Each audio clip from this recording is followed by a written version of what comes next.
Hello, everyone. Thank you for joining our session on new opportunities in D&I and how to regain lost ground. We started planning this webinar a few months ago, right when coronavirus hit, because we knew that diverse groups were going to be more impacted than others in terms of job loss. And we also knew that D&I initiatives were going to be disrupted as businesses struggled to adapt and survive. Since then, a lot has happened. The tragic death of George Floyd set off a chain reaction in the world. And while the issues that we'll be talking about today aren't new to anyone who has faced systemic racism, it has caused a lot of us to open our eyes and ears and begin to understand the issues in a whole new way. The racism conversation is heavy and it's uncomfortable, but I'm really glad you all are here to have that conversation with us today. We have three wonderful guests on who are all experts in the topic, and I promise that you will leave with at least some idea of the direction that you should be going in as a person and as a business leader.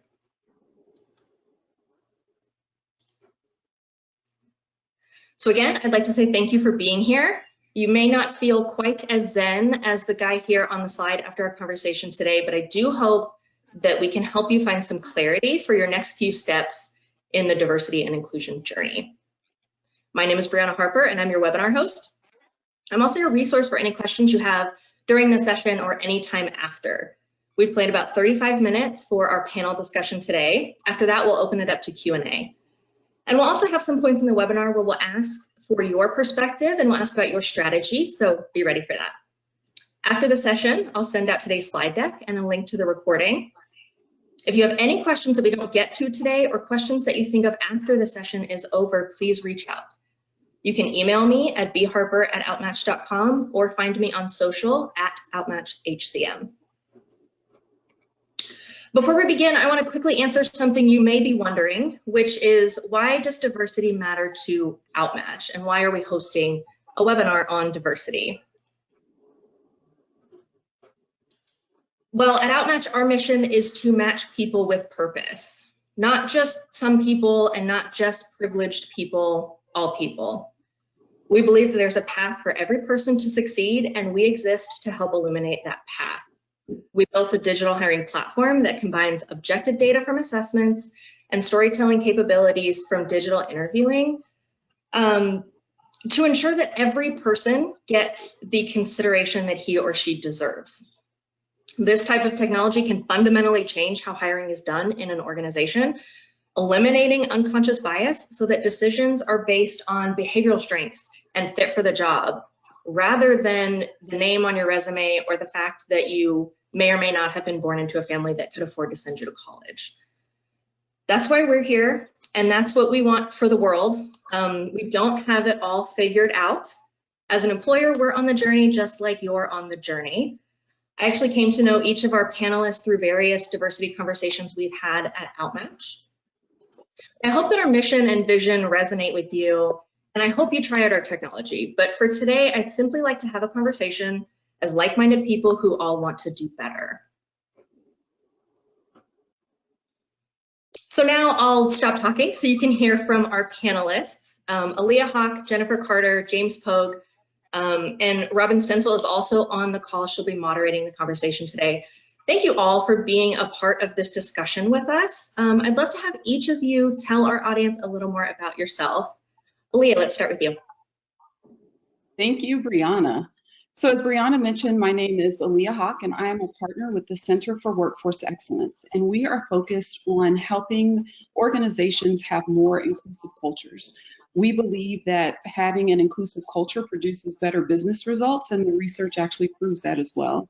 I've been a part of this diversity and inclusion conversation for over 35 years, and I really am excited to be on this call today to really to push the envelope a little bit. And James will talk a little bit about his podcast about being uncomfortable. And I think as professionals, we're all likely in a spot of being a little bit uncomfortable, but that's where the change happens. So thank you for having me. Absolutely. Thank you, Aaliyah. Jennifer, over to you. Hi, everybody. My name is Jennifer Carter. I am president of Executive Women's Forums International, EWF International. We're a leadership development company based in Dallas. We are focused on increasing the number of women in the C-suite and in business ownership and throughout the ranks. We do that not only because it's the right thing to do, but also, as Aaliyah mentioned, it drives business performance. Diversity at all levels drives business performance, financial performance, the ability for companies to innovate, pivot in times of great change and crisis, which we may or may not recognize at the current moment. And I've been passionate about this for a number of years, and I am thrilled to be here and be with such an incredible panel. So thank you for the opportunity. Sure, Jennifer. And for anyone that attended our webinar on leading through anxiety, you'll recognize Jennifer. She was on that discussion as well. So I'm really glad to have you back. And James, welcome to the Outmatch webinar series. If you would please introduce yourself. Sure. My name is James Pogue, and I have the opportunity to talk to people about diversity, inclusion, and bias. Been doing that for a while now. I'm grateful for the opportunity to join Outmatch on this podcast and really share what it is that I've learned, and also learn from the panelists that are joining us. The work that I do is really focused on, as Aaliyah said, keeping people in that right place of uncomfortable, to be uncomfortable, but to learning and doing so, not to be uncomfortable for the sake of being uncomfortable. It's a great time to teach and to learn, and for all of us to grow together at our own pace. I'm a firm believer that wherever you are in your diversity journey is okay, but staying where you are in your diversity journey is not okay. It's a great time for us to learn and to gather together. So I'm grateful again to you, Brianna, for gathering us and putting us in a position where we can share some information, a little bit of what we've learned with some really interesting and hopefully curious people. That's great. Thank you, James. And as I mentioned, we've got Robin Stencil from Outmatch. She's going to be moderating the panel discussion. Robin, please introduce yourself. Hi, thank you. I'm Robin Stencil, Chief Solutions Officer with Outmatch. I get the honor and privilege of working with people like Brianna every day. I also get to work with our customers, our product team, and my background is in HR, so it's a great way to bring all of that together and be able to bring different solutions and really more importantly, different conversations as it relates to talent and topics and how we really enable our businesses through people. So I think this is a very timely and important conversation and ways for us to really hopefully improve our businesses and also the communities in which we live. So excited to be part of it. Yeah, thank you, Robin. Again, thank you, Jennifer, James, Aaliyah, for being here with us today. And with that, I'll hand it over to you, Robin. Let's get started. Great, thanks. We're going to start with a poll question. Normally, when you see us with a poll, we give you some answers and you get to pick one. It really gets you started thinking this morning, and so challenging you a little bit about why you're here. We know that there's, with recent events, particularly as we think about the deaths of George Floyd and Breonna Taylor, as we think most recently about Rayshard Brooks, those have really brought to the forefront this the fact that we have social injustice and systemic racism in our society. And so it's also caused our businesses to think we need to do something different, we need to do more, and we probably need to act faster. You know, many of us have had diversity and inclusion plans for many years, but maybe when we look back, that impact and that change hasn't been where we want it to be. So now as we start to think about this, as we start to do things different, I'm curious, what caused you to say, now I want to come in, I want to learn more, and I want to be part of this conversation? So what brought you here? And if you would just go in and chat those in, that would be great for us to be able to hear. And while you're doing that, I'll reach out to our panelists who have such great experience. They're out having these conversations with organizations like yours. And maybe you all can each sort of share, as you've been out and having conversations, what are you hearing from businesses? What are they trying to accomplish? I guess let's start with, I'll go with Jennifer. She's on my left. I'm going to make my way along. So we've been having many conversations, not only around COVID, but also the social unrest and the conversations around institutionalized racism. What they're challenged with is doing it right, getting it right, being concerned about getting it wrong. And the council you'll hear today, and James mentioned it a little bit earlier and said it very well, is that, you know, you are where you are in your journey, but you can't stay there. And the conversations I've been having with colleagues and friends and clients have been around embracing that discomfort, embracing that exposure and vulnerability, and pushing into those spaces anyway. I like that, embracing and exposing. Great, thank you so much. Aaliyah, how about you?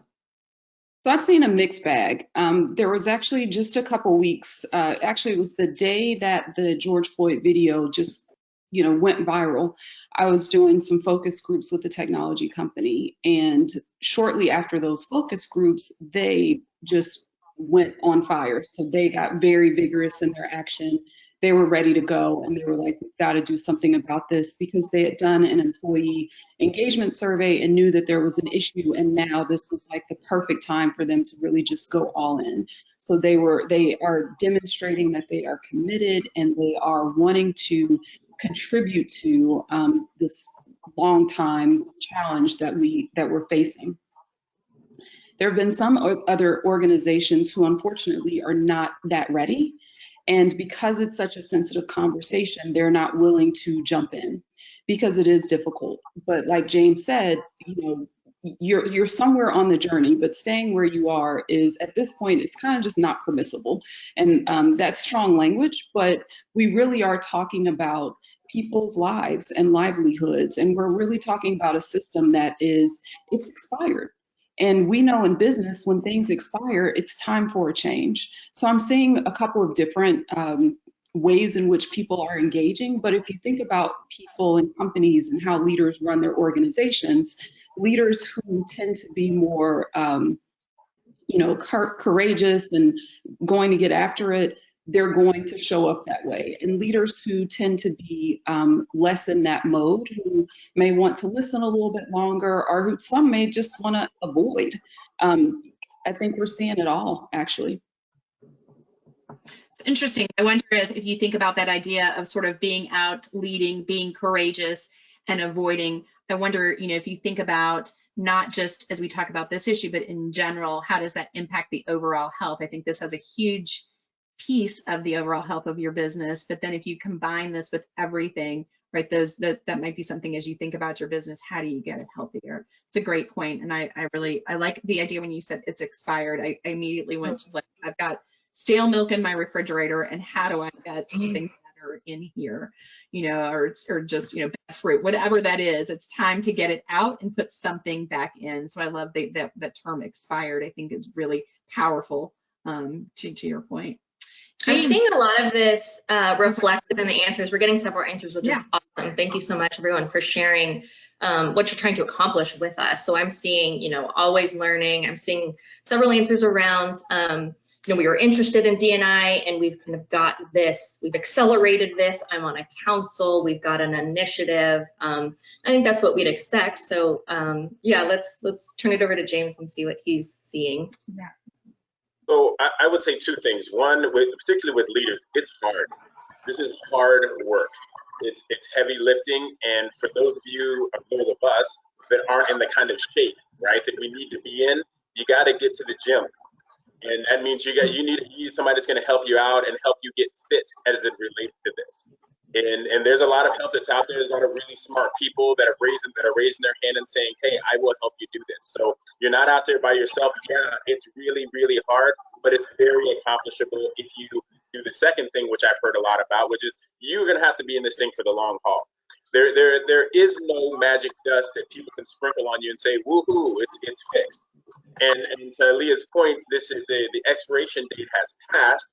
And so you have to begin to do something now that is long term.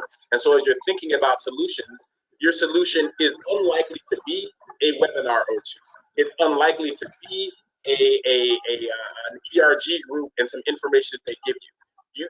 Those are good things, but that's not a comprehensive solution to a systemic problem.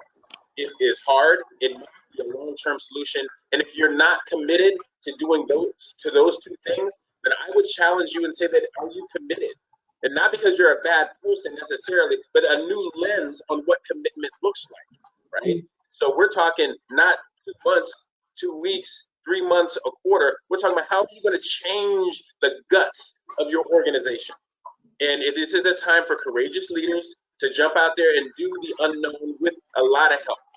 And there's lots of good help out there, lots of really solid people that are out there to help you. but you got to be committed to the long haul. It's like if you want to lose 37 pounds, you start by showing up at the gym and with a trainer that's going to help you out. And you can't start in January and quit in February and expect to have any results, right? We got to be in this thing for the long haul. Let's hold some hands and jump off a cliff together with a parachute. There's another answer I want to call out, because this is a conversation we're having as business leaders, but also as humans. And so someone wrote in, I also have 2 little girls and I want to take action for them. So that's certainly a piece of, it's everything. It's definitely not siloed to one aspect of life. That's great. James, you said something and it made me think about a conversation we had before this. You said, if you want to lose 37 pounds, you got to get to the gym and start to do it, and you can't quit, and you've got to do this. The 37 pounds, you've got that goal. So where do you want to go? What are you trying to achieve? And how do you sort of start to articulate that? And I think kind of in our early conversations when we were starting this, and I think when we first met, we sort of said, even beyond the training program, hey, we want you to take us to if our goal is to run a marathon, we want you to take us to the race. And you said, great, but why are you running the race? Right? What are you trying to do? And what is that goal? And what does that look like? And I think I said to say to you that I got to get back to you because I've got a few questions of my own that we've got to go answer. So I really appreciate that, setting the goal and the intention. And then to your point, it's going to take a lot of hard work to get there. So lots of great experiences you can see from our panelists and the work that they're doing. I'm so excited to dig in a little bit more, and then also kind of connect that back to the things that you all are trying to learn and accomplish as you're part of this session. Great, so let's maybe tee it up with another question. So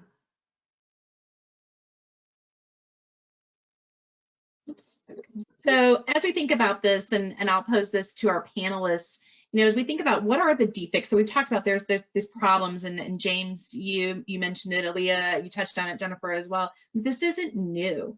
This isn't something that certainly came up because of COVID or because of the recent deaths that we just talked about. This has been in our society for a long time, and it's a problem that exists in business as well. It's not just something that we can separate. This is my personal life and this is my business life. These things have become intertwined. And as you all have kind of started to well, in your journeys, not just today and not just recently, because you've been doing this for a long time, what are the deeper systemic problems that you see in businesses that are causing us, a little bit, we talked about it, not to do something, but what are those problems, and why aren't we acting faster? Why don't we stick to I'm going to turn it to James first. Why aren't we sticking to that regiment and that plan when we've set a goal out? Or maybe we haven't set a goal. Yeah, I think that there is a lack of basic understanding. And so it's a tough thing to say out loud because it questions who we are and where we've been, and that we haven't been learning the right things. So I really try to provide grace in my comments and my thinking, that just because you don't know, that's okay. I don't know you, so you don't know because you don't know. You in 5th grade and 15th grade, you weren't taught some things. I wasn't taught something, right? And so we didn't have the opportunity to engage in discussions where the topics, the term systemic racism is the result of a variety of things. And we weren't taught those variety of things over time. And so now we're being forced into a situation where, in a very accelerated way, you're being asked to learn something that's very difficult, very emotional, and something that's been hidden, either purposefully or otherwise, from us as learners. So it is a challenge. So we have to put on, as my mom would say, put on your big girl underwear, or your big guy underwear, and then you have to go to work. So we have to engage in that. Just recognize, first off, this is going to be a hard journey. So that's okay, but you have help, as I mentioned before. So when I think about what some of the systemic issues are, the first is there's a lack of education, lack of basic education. The second piece I would say, before I turn it over, is that we have to be careful to whom we go to get the information we need to take the next steps. Everyone, it may be willing to be helpful, but everyone doesn't have the knowledge necessary to help you. And that's not on them. They didn't know either, right? And so if we go to the wrong portal to get the right information, we inevitably will get the wrong information, right? So if I go to my Black ERG group to have them teach me about all things Black, perhaps I'm going to the wrong knowledge base, right?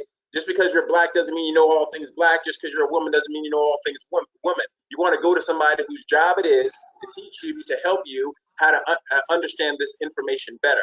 And both Aaliyah and Jennifer have such deep roots in this, and so I'm interested, obviously, in learning from them, but also in pushing you to engage in folks like them so that they can be helpful to you in your journey. I like that, and I appreciate the fact when you said, if you've got that problem, don't go to, if it's a female problem, doesn't mean you go to all women and sort of say, can you solve this? If it's something that you see, you don't go to everyone who's black and ask that. I mean, in conversations that I know that I've been having within groups, people I know have said to me, I'm tired because I am black that people are coming to me and wanting me to be the educator and the cheerleader for this. I am processing my own feelings and emotions right now, and I don't know that I have all the answers, and I don't want to have to be put up as the person with all the answers. So I really appreciate that you brought that out and said that it's who's the expert. So we're going to keep turning to experts because that's not me. And I'm going to turn to Aaliyah next and see what her perspective is. So whenever someone is going through something, it's very important to notice and name it. It's something that's a phrase that gets tossed around quite a bit. You got to notice and name. There's also a framework that a colleague who I follow uses quite a bit. It's awareness begets choice, choice begets responsibility. And I loved it, but I felt like something was missing. And the thing for me is action, right? So awareness, choice, responsibility, and then action. So if we kind of put those two concepts together with noticing and naming, and then I'll talk about noticing and naming first, and then we can talk about action. Part of the noticing and naming is really naming this thing. So what is the deeper systemic issue? The deeper systemic issue is white supremacy. And we're not talking about people with, hoods on and all of those things. And actually in a call that Jennifer and I had, she shared a beautiful definition of it, which was the measure, white supremacy is the measure that the level of excellence is whiteness. And if you think about that, it's like, yeah, that really makes sense. And if you take it a little bit, if you go just a step further with it, it really is about cisgender white men. That's the level of excellence. There's an exercise that we do, and part of it is about, how do it's about bias and stereotypes essentially. And without fail, the positive or negative stereotypes that get assigned, the only group that gets assigned the word leader is white men. So if you think about the agreements that we have in our society, as a society, we've agreed that white men are leaders. So if you think about business and you think about diversity and inclusion and you think about all of these things kind of coming together, part of the challenge is that we don't see anyone else as a leader. So until we start to deconstruct and dismantle white supremacy, and again, we're not talking about sheets and hoods and burning crosses, we're talking about the societal agreement that we have that white is excellence, and that's the measure or the standard by which everyone is going up against. So when I think about another part of this, and James brought it up, is about listening and going to the experts. I think it's super important that people are listening to people who have an experience. And part of what that does is it humanizes people, because I think part of the origin, or not the origin, but part of what is so challenging about being Black in America is that there's a dehumanization of our experience, and there's a dehumanization of the struggle in which we go through. So I believe that corporate America is one way that we can help to educate people, because people are working, right? Corporate America is a structure that we're collectively a part of. But we also have to keep in mind that the great equalizer is law enforcement. So for us, we have to, again, think about the things that we need in corporate America, belonging, all of those things, but we also need to dismantle those systems that prevent us from belonging and from really being a full contributing partner a full contributing participant in the American dream. So I know I went all places there, but I've got a lot to say about this topic. Well, and I think it's multifaceted, right? I mean, and you've done a great job of just sharing that there's not sort of this one sort of lane. You've got to look at all these different pieces and parts that are making this up. And so that's really, I appreciate that you went in those directions. I also thought it was interesting when you talked about, white supremacy and leaders, and that in this exercise that you do, leaders equal white men. I was talking to a friend who's an HR leader, and she said, as I look at my organization, if I just holistically took a snapshot, it would look very diverse. But if I start to look at it in different ways, and I look at leaders, and particularly in our more senior leadership, it doesn't look so diverse. It looks one way, and it looks very much like white men. And so somewhere I know I've got a broken process, and I'm looking to see, and we were just talking about sort of this idea of how do I start to fix that. And so I'm going to kind of then transition that into Jennifer and thinking about some of the work that you all do, and maybe answering this question as well. So the answers that you've gotten so far have been awesome and really meaningful. I think one of the challenges that we have is if you're on this call and what James and Aaliyah just said has made you uncomfortable, good. Part of the challenge that we're having right now is when we do notice and name, it forces us to really think about our notions of what is business leadership, what is building capacity in people, what does that really mean? We have one of the systemic challenges in organizations is that we have a sense that we're trying to build a meritocracy, and that in building that meritocracy there is such a thing as an objective position, and that we can define leadership in a way that everyone can accomplish, right? Those are some of the basic tenets of building culture, building capacity, HR, strategic partnership with business. And part of my professional background is culture transformation. I've done large scale culture transformations, digital transformations for Fortune 500, mid-market, and even small companies. And one of the big challenges is that leaders say, hey, that's all great. Like we want those things to be better, but what really matters is, efficiency and revenue numbers and, productivity and, profitability and reporting, particularly if you're publicly held. There's this separation that we think of between business, which has these objective measures, and I'm going to put objective in quotation marks because that's part of what we're talking about. When we talk about systemic challenges, we're talking about the notion of objective measure and how that often is through the lens of subjectivity. It's through the lens of decades and in some cases hundreds of years of codified language. So when we look at business and we think, okay, where am I going to spend my time and resources right now? We as business leaders have a tendency to prioritize the things that are closest to the business metrics that matter to our stakeholders, not our shareholders, not our stakeholders, our shareholders. So the people who are wanting that profit return, the people who are concerned about being paid or compensated or bonus.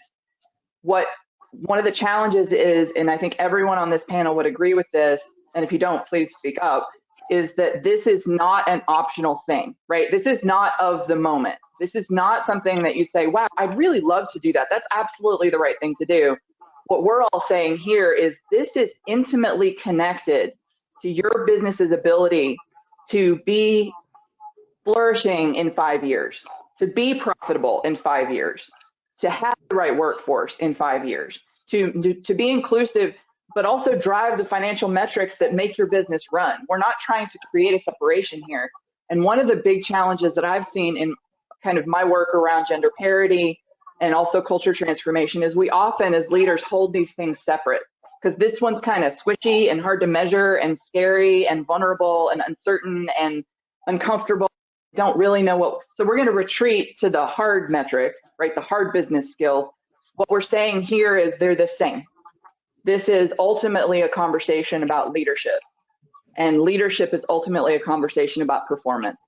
And if you don't have the right capacity, leadership capacity and definition of leadership in your organization, or if it's myopic, like Aaliyah was pointing at, which by the way, most organizations, it is myopic because we're all trained through the same language, then you're not going to be able to pivot and sustain your business and grow and drive better outcomes for everyone. It's just not possible. Let me just jump in really quick. Yeah, do. So with Center for Workforce Excellence, we do a head, heart, and hands model. So this is really a heart conversation. And what Jennifer is speaking to, the discomfort, and it's soft, and it's hard to measure. That's part of why we've punted this for so long, is because we have been able to kind of put it on the back burner, and again, we can no longer. However, I do believe that there are some people who will just continue to keep hunting because of the difficult nature of it. And we're encouraging people to step in and to lead with your heart, and to do something differently, and to do more, to act faster, as I believe Brianna mentioned at the beginning of this. And I believe that there are going to be some people who are lagging in this effort, because that's human nature.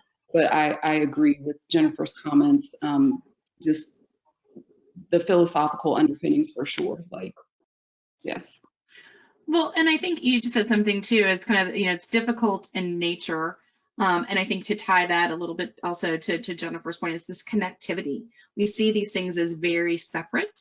And so in having worked in organizations where you start to have this conversation and you start to say, but we've got all these other things to do. Do we have time? Right? And we aren't seeing them as I go out to seek more revenue, this is part of that conversation, and they should be hand in hand in this separation that I think, Jennifer, you were talking about, is we haven't made that connection. And it's, I think, Aaliyah, to your point, it's hard, it's squishy, it's uncomfortable. So I'm not going to even try to make that connection as we start to think about it. So I think that's really interesting as you all brought that up. Robin, if I could, I'd love Jane, yeah.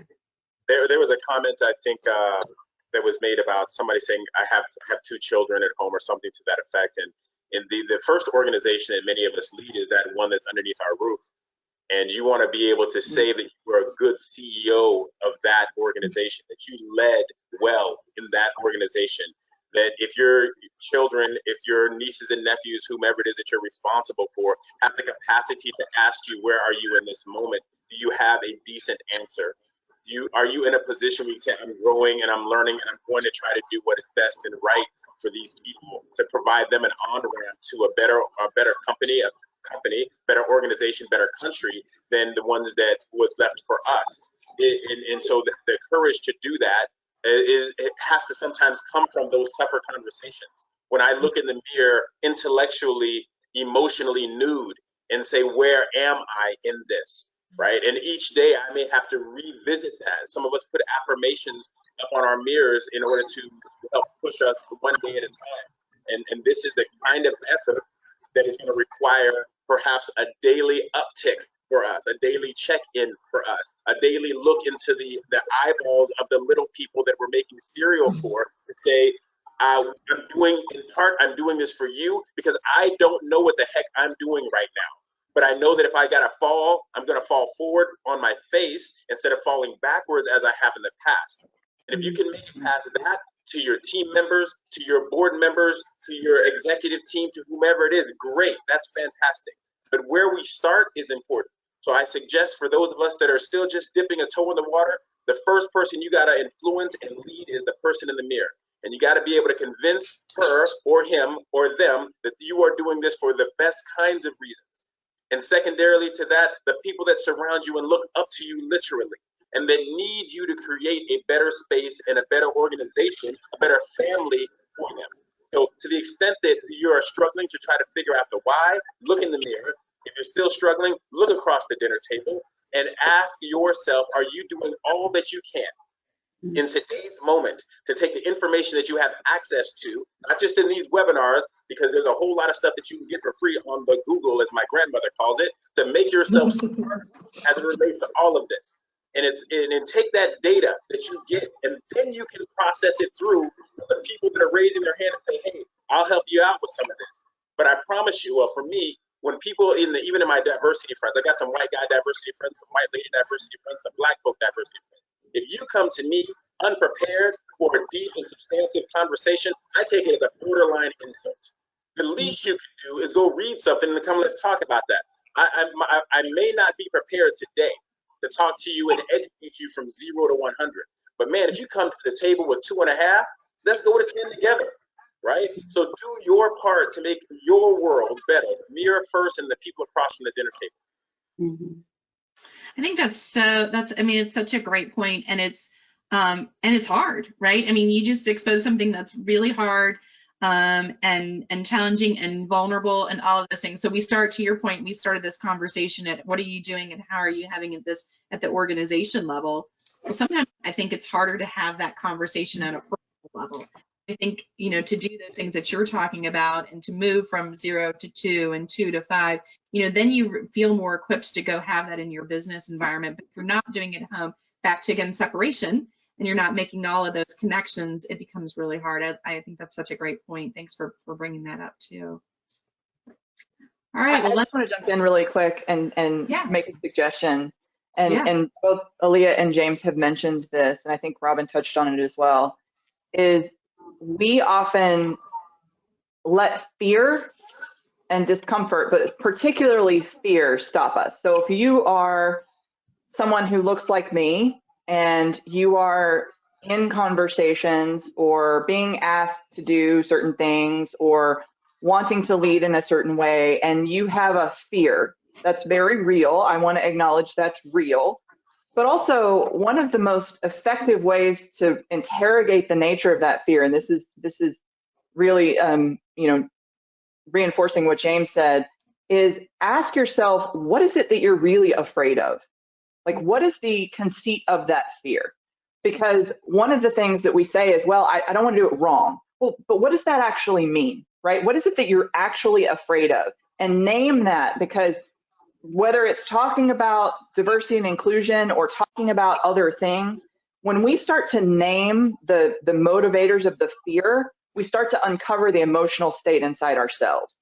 And we stop reacting and we start being proactive. And that is a very strong toolkit, whether we're talking about very difficult topics like culture transformation, which is ultimately what this is, or if you're talking about a potential promotion or advancement for yourself. There's a whole host of ways that this shows up. But asking yourself and encouraging your managers, your team members, your employees who are expressing that to really unpack that for themselves too, because we know that high emotional intelligence is crucial for these initiatives. And emotional intelligence is the ability to identify your own emotions and manage those emotions and identify emotions in others and help influence and respond to those and meet people where they are. And so I want to just reinforce what James said about looking in the mirror. Name that fear, not just what you're afraid, I'm afraid of doing it wrong. What's the conceit of that? I'm afraid people will judge me. They'll think that I'm racist. They'll think that this is happening. My career will be impacted.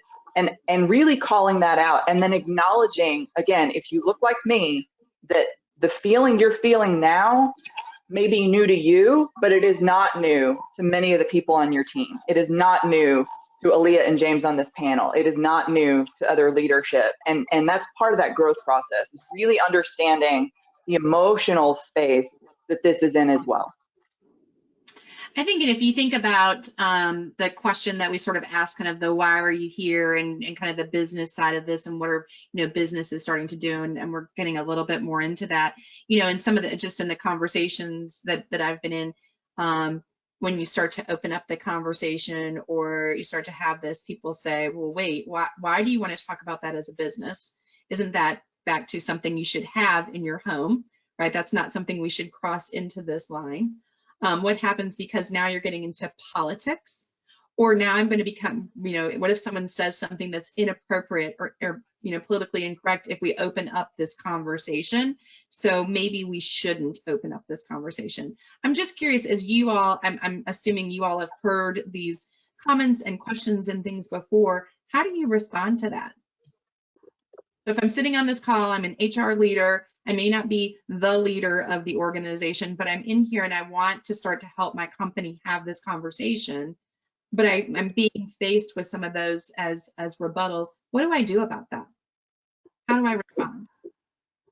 So I think being mindful of the environment in which you're in is absolutely critical. And we are all in some ways protecting something. And it's important to make sure that you have buy-in. So having a conversation with those who are higher up If someone has put out a letter or something like that, you actually have a great opportunity to have this conversation. Also, looking at an organization's core values. There was a client that we were just doing a proposal for, and one of their core values happens to be diversity and inclusion. Well, it's a perfect pivot point. So what are you espousing? What is it that you stand for as an organization? And that can sometimes help to have the conversation. Again, this is a conversation about humanity. And even though it's hard, it really is about it's about the survival of a very important group to this country. So I think one, getting buy-in from those who are higher up, using something that you already have in your organization as a pivot point. You know, maybe diversity and inclusion isn't called out as a core value, but maybe we're family is a core value. Well, if someone in your family is having a hard time, you have a conversation about it. And getting through also getting permission from people like, hey, this is going to be very messy, and creating the conditions so that people can be honest. That will be the point in which people are going to have to move on. And I'm not at all a legal person, so people would have to, I'm not an attorney, so people would have to find out in their organization what is permissible. But again, I say start with core values, start with getting buy-in, and also remember that this is not a conversation, as Jennifer said, that we can avoid. It's not that anymore. It's no longer an option, and we do have to thread this conversation into all the fabric of our organizations. And Jennifer mentioned stakeholders. Part of, and I'm just going to go on a little tangent for a second, part of an effective diversity and equity and inclusion strategy really does involve all of your stakeholders. And it means that as an organization, you're looking at the needs of the community, your employees, your vendors, if you're working with government, any regulators, et cetera. So this conversation has to be really fully threaded in. And when we start thinking about it really systemically, then it loses some of the emotion, even though it is a hard conversation. You know, one of the benefits of being on panels, you don't have to do all the heavy lifting as one of the panelists, right? So I get to just sort of be on the honor ramp with Jennifer and Aaliyah, and to the point that being uncomfortable is critical. Hopefully all of us are a little uncomfortable. Let me nudge you a little closer to the edge and say that when Jennifer talks about naming the fears, she rattled off a few potential fears. Let me plant one in your lap and strap in if you're not perhaps fully prepared, and hold on to something, because the fear might be that you did something that was racist, right? That you, maybe not on purpose, I mean, you might be a decent person, good for you, but you may have done something to someone that was not nice, i.e. racist. Maybe, and by extension, maybe your company has a series of policies and practices that are racist or sexist or ist in a variety of ways. And that's who your organization is today. That's who you might be today. But you don't have to stay there. You can move one tick towards something else, to being non-racist, to being actively anti-racist, right? So these are all probabilities. So when you look in the mirror, one of those things might be, maybe I didn't hire her because she was a little too, I'm not sure what the word is, she just wasn't a good fit. Her hair was too African. Her name had too many syllables that looked interesting to me, right? Though that might be your fear. And I believe that we are put on the planet, and our organizations are built to do more than make widgets and make money. We have to be in part here to make the world a better place. And so if you think that that's your job as a person, if you think that that's your job as a professional, if you think that that is your job as an organization, then part of what you need to do is unpack some of those potential things that you did that weren't nice to people. I've had to raise my hand a few times and said, I learned that I said or did something that was not okay. He was a Cuban professor in New York that checked me one time and said, James, you know what? We were talking about patriarchy. You know what? If everybody in the world was black, you'd be hyper-privileged. How do you feel about that? I'm like, oh, yeah. I got to own that. I didn't do anything to be male, but I sure as heck have benefited from it, right? So I have to recognize that in some ways I have privilege. And as a result of my own privilege and the patriarchy that exists, I may have executed on tactics, techniques, processes, and policies, and maybe even built some that disadvantaged a group of people. All right, now that I know that, what am I going to do about that? And that's what I'm asking and sharing with you. Now that you know, now that the mirror has shared with you that you have done some things, engaged in some things, built some things that disadvantaged a group of people strictly because of the color of their skin, or because of the gender that they have, or because of who they love, or whatever the case might be, what are you going to do about it, right? You all that are on this call, all of us have been blessed with a certain kind of perhaps economic or organizational power and authority. What are you going to do about it? Get smarter, make some better decisions, develop some better processes, unpack some of the systemic racism that may exist in your organization, right? That's how we make a difference, one step at a time. I'm going to jump in real quick. Yeah. So I love what James and Aaliyah just said. I'm going to jump in real quick with a resource recommendation because as James and Aaliyah both mentioned, there is a lot of great resources, or there are a lot of great resources out there, and that we can select and choose and use the Google and or whatever DuckDuckGo, whatever version of that is cool with you, especially around the idea of white leaders, white team members, white, executives expressing discomfort around this, expressing hesitancy and fear and those kinds of things. One of the things that I would encourage you to research and read up on is the term white fragility. Now, you might have just had a reaction to that term. That's okay.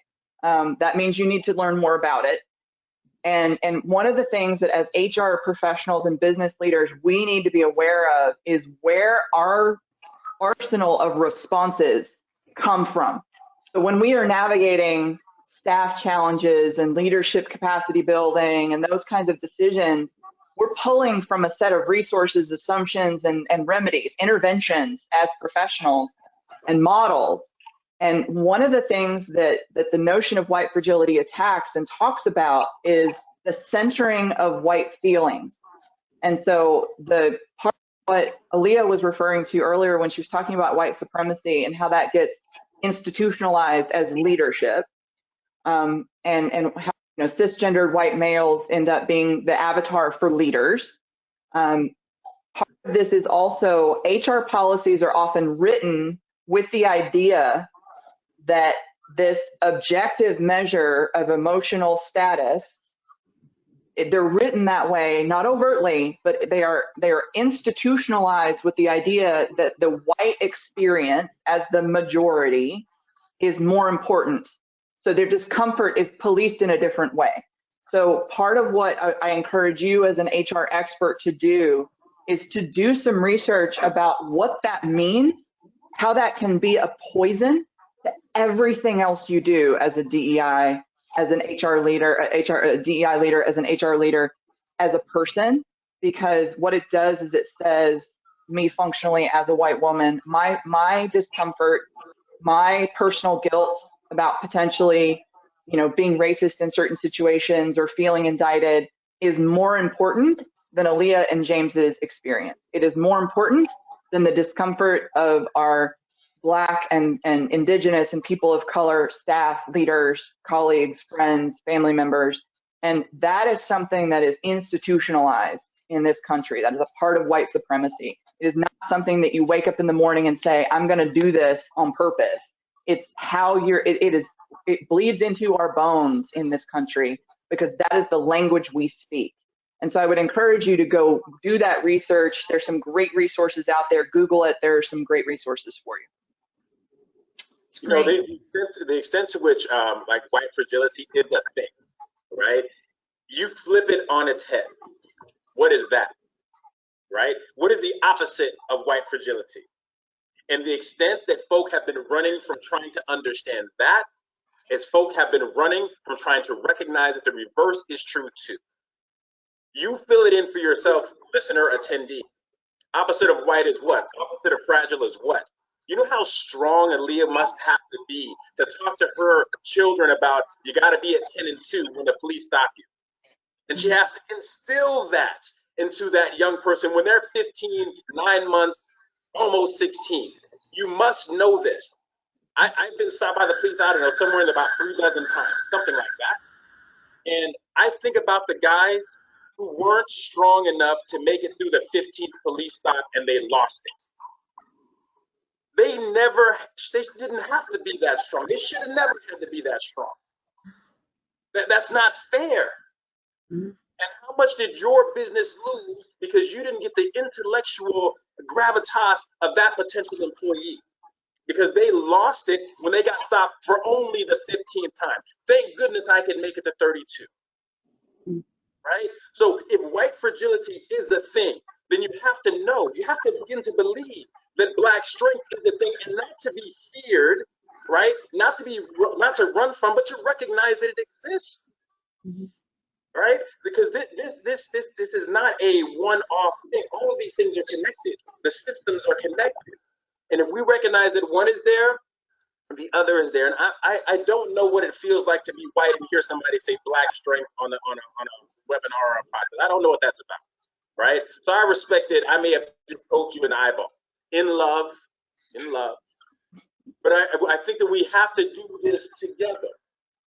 That I can recognize that you are fragile, and you can recognize that I am strong at the same time. Right? We can do things together. And I'm not saying that your white fragility makes you a terrible person. And you're not saying that my Black strength makes me a bad person. It means that we can meet somewhere in the middle. We can develop something that's really interesting and beautiful and strong together. Right? So I'll stop there. No, I think this is good. I mean, I think we've got the question, and while I didn't ask it in the same way, I think we've gone about answering this in a lot of different ways. And I just want to make sure that I've captured sort of some of the things that you all said. So if we think about, and we know what the problem is, what can we do about it? Well, some of the things I've heard you all say, which have been very powerful, are this idea of looking internally. You just said recognize was a word that I kind of picked up. Acknowledge. That we've got these differences and that we're looking at things from maybe one point of view. So that gets into education. How do I look at this from a broader perspective? And what do I think on it? And then make sure that as we go through this, that we're naming it and we're understanding it. And I think as we talked about organizations in the conversation, that we also understand the organization and that we can bring it in a way that can be consumed. That was a little bit, I think, of what I heard you saying, Aaliyah, is like, we don't want to ignore it. We're not going to walk away from it. I'm going to bring it to you, but I'm going to understand your consumption and so that I can continue on and have that conversation. Very simplified and certainly not as eloquent in all of the great details that you all had. But again, some things that maybe as the audience starts to think about what they can do next. So maybe because I know we just have a few minutes, maybe Brianna, we move to just thinking about D&I and the fabric of a company, and how does it, we've talked a little bit about this, but how does it really become, so we know that you've got to have a strategy in place, and we've kind of talked about that a little bit, I think, around the edges, and we talked a little bit, maybe as you think about how does it become a fabric, is maybe as you all kind of think about your answers, thinking about too is what prevents it from doing that. So how does it become that, or maybe what prevents it becoming in our fabric? I'm going to start with you, Aaliyah, if that's okay. So I want to just really quickly, the last question that you just asked, it kind of ties into this, what do you do? So there are tangible things that you can do, and the first is listen. James mentioned it right away. We've got to listen to the people who are impacted the most, because we're all impacted in some way, but we've got to listen to the people who are impacted the most. I think it's important to get experts on whatever topic it is you're exploring. For example, I'm not going to go to a podiatrist because I have a GI issue, okay? So it's very similar, like go to the people who know and be willing to accept their prescription or their proposal to help you get to wherever is next. So that's one big thing is listening, trusting experts, and listening not just to experts, but also to the people who this impacts. So how does the D&I become the fabric of the company? You have to think about all of your stakeholders. There's a great model. So Conscious Capitalism is an organization I've been involved with for over a decade. And I like I like a lot of the tenets of what they talk about, and they talk about a stakeholder perspective instead of a shareholder perspective. And in a stakeholder perspective, you really are thinking about the needs of everybody. So what does my community need? What do my employees need? What, again, if you're regulated by government, what does the government need from me? So we've got to we have to be intentional about how we weave diversity and inclusion into a fabric. And how you do that is through listening, focus groups, getting experts, educating yourself, looking in the mirror, as James said, because when you have gotten your own knowledge base, you can have a different conversation. Like James said, come prepared. You can have a very different conversation even with an expert, because your level of learning and your level of absorption will be impacted. Something else that you can do is look at the numbers. So diversity and inclusion has become this fun check the box exercise that we're like, people like to be comfortable. That's just the way, it's human nature. We like to be comfortable. And people will put, a lot of companies will put we're very diverse. I actually did a keynote for a company, another tech company back in October, and they were like, we are so diverse. I don't know what their measuring stick was, but it was definitely inadequate. But they were diverse based on what they were comfortable with. They had a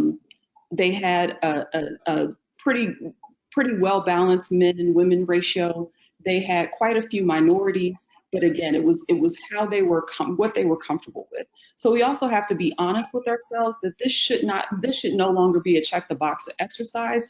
We need to go a little deeper. And I loved, again, Brianna's words at the beginning. We've got to do something differently. We've got to do more, and we've got to act faster. I can go on and on with solutions because I'm a solutions person, but I'll stop there to give some people some more space. So we've got about... Sorry to interrupt, Robin. Before we throw that question over to Jennifer and James, I wanted to just add in some things that are related to this question that we got from the audience. One of the questions is, D&I works when leaders tie it to performance and rewards and recognition. How do you address this when business leaders do not want to tie D&I to compensation, rewards, etc.? So that to me sounds like it's not in the fabric. So that's part of this question. How do we change that? And then other comment I got is, obviously this discussion racism applies to all races. So anything you would add around that, because diversity is about everybody. So I'd like to hear Jennifer and James, your thoughts on those two things. James, go ahead. Sure. So let me start with the last question first. That diversity is about all races or all groups. I think if we're not careful, we can get slippery and slip right off the point, right? So that's not to say that the other groups are not important. It is to say that if we address the biggest issue, we can make a lot of traction on the other. I had a Latinx friend say to me, well, I didn't see all these protests and riots happening when you were locking up our babies down south of the border, right? And I was like, that's a really good point, right? You get to be upset about that. I'm upset about that. And you're correct that there wasn't the same kind of reaction when that was transpiring. Let's not allow this what we might perceive as a different topic to supersede the overlapping Venn diagram of our issues, right? That there's a lot that we can accomplish together. Unfortunately, the what do they call it? The historic sin, all right, the big sin of the United States is this slavery issue, and this race issue, if we can unpack that, we will develop skills and policies and practices that will impact across the range of diversity. We will get smarter about talking about race and diversity. We become more expert about talking about race and diversity. We'll have stronger and bigger muscles, if you will, to talk about all of these issues. It will make it easier to talk about GLBTQ issues if we can deal with race/Black issues. It will make it easier to talk about the Asian issues, the Hispanic and Latinx issues, all versions of immigration across the board. If we can get stronger around the issue of race and slavery, if you will, racism and systemic racism, we have to get stronger around it. So let's do what is hard. I believe it was Mark Twain said, if you eat a live frog, for breakfast every morning, right? There's nothing worse that will happen to you throughout the day. Meaning, do what is hardest first. We have been avoiding the harder topics, the hardest topics for a long time, right? So I think that you have to acknowledge that there is absolutely pain and depravity and challenges that exist in other spaces, but that we can all win by lifting what is heaviest first together. Right. Jennifer, we are going to give you the last word. Yeah, here. So you get that. Oh, sorry.